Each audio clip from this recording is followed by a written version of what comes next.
नमस्कार दोस्तों। पिछले वीडियो में हमने देखा था फिजिकल क्वांटिटीज का बेसिक क्लासिफिकेशन स्केलर्स और वेक्टर्स में। फिर हमने जाना था स्केलर्स और वेक्टर्स की बेसिक डेफिनेशन और उसके बाद हमने ये देखा कि उनके बीच में डिफरेंसेस क्या होते हैं। दोस्तों आगे बढ़ने से पहले हम ये देखेंगे कि आखिर हमें वेक्टर्स की जरूरत ही क्यों है। दोस्तों वेक्टर्स की जरूरत हम एक एग्जाम्पल से देखेंगे। तो एक गाँव में 3 दोस्त हुआ करते थे, आयुष, सर्वेश और अभिजीत नाम के। दोस्तों उन तीनों ने मिलने का प्लान बनाया। तो उस टाइम गूगल मैप्स तो हुआ नहीं करते थे और आयुष और अभिजीत जो थे वो गांव में नए थे, उन्हें गांव की चीजों के बारे में ज्यादा जानकारी नहीं थी। तो सर्वेश ने आयुष को टेलीफोन किया और उसे बताया कि तुमने घर से 2 किलोमीटर चलो और पुराने किले तक पहुंच जाओ।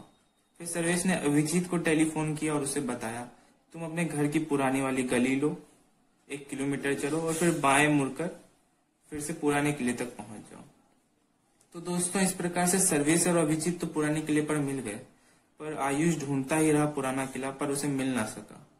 दोस्तों इसकी वजह ये थी कि आयुष के पास कोई डायरेक्शन नहीं थी। दोस्तों यही हमारे पास प्रॉब्लम होती है अगर हमारे पास वेक्टर क्वांटिटीज ना हो। इसी प्रकार से बाकी बहुत सारे एग्जाम्पल्स हो सकते हैं वेक्टर क्वांटिटीज के। दोस्तों हमारी नॉर्मल लाइफ में जितने भी क्वांटिटी यूज होती है अक्सर उनमें काफी वेक्टर्स क्वांटिटी ही होती है।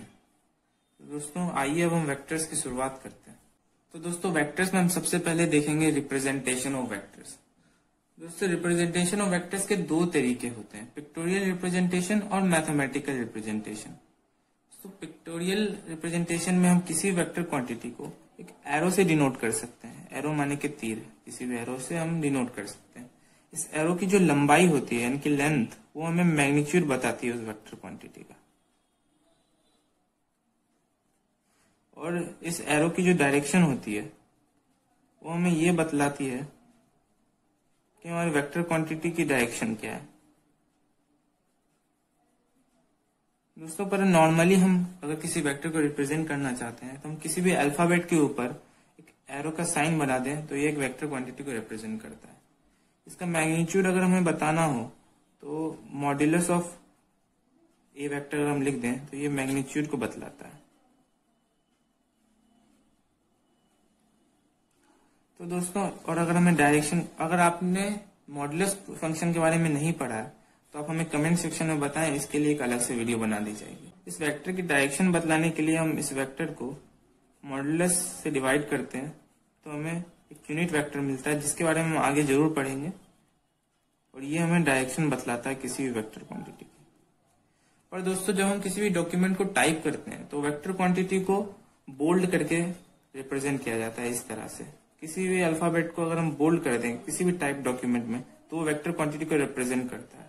आप नॉर्मली पेज पे लिखे हुए चीजों में ऐसा रिप्रेजेंटेशन नहीं देखेंगे, पर अगर कोई टाइप डॉक्यूमेंट है तो मोस्ट प्रोबेबली आपको ऐसा ही रिप्रेजेंटेशन मिलेगा, इसलिए प्लीज आप कंफ्यूज मत हो जाना।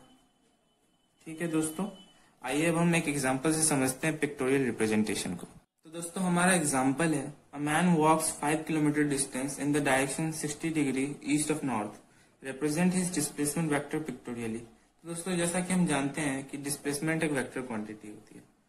तो आइए हम देखते हैं। सबसे पहले हम हमारे सब्जेक्ट का स्टार्टिंग पॉइंट फिक्स कर लेंगे।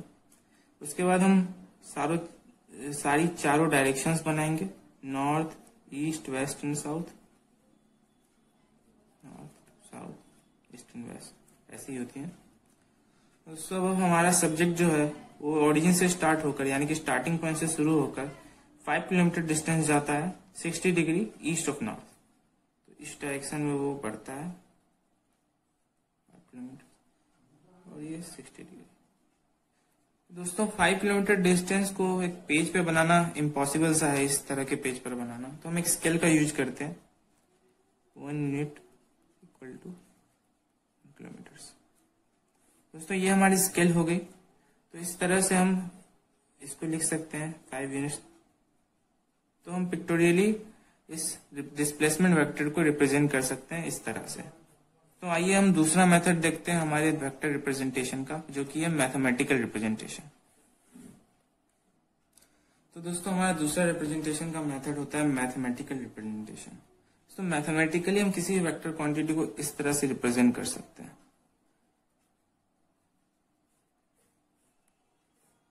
तो यहाँ पे थीटा जो होता है वो हमारा angle with reference line,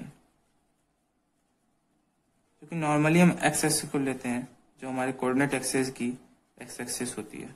so theta अगर एंटी क्लॉकवाइज होता है तो पॉजिटिव होता है, और अगर थीटा क्लॉकवाइज डायरेक्शन में अगर हम लेते हैं एसेंस में तो वो नेगेटिव होता है।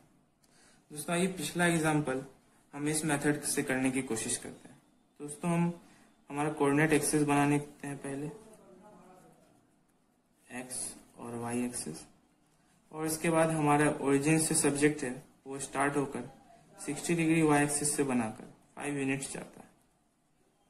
तो जैसा कि हम देख सकते हैं दोस्तों ये एंगल 30 डिग्री होगा, तो हम इस क्वांटिटी को इस तरह से रिप्रेजेंट कर सकते हैं। डिस्प्लेसमेंट वेक्टर डी, मैग्नीट्यूड हमारा 5 यूनिट्स, और जो एंगल है दोस्तों वो हमारा 30 डिग्री है। तो दोस्तों हमने मैथमेटिकली और पिक्टोरियली दोनों हमारे एग्जाम्पल को सॉल्व करके देखा। दोस्तों आज के वीडियो में इतना ही, मिलते हैं अगले वीडियो में।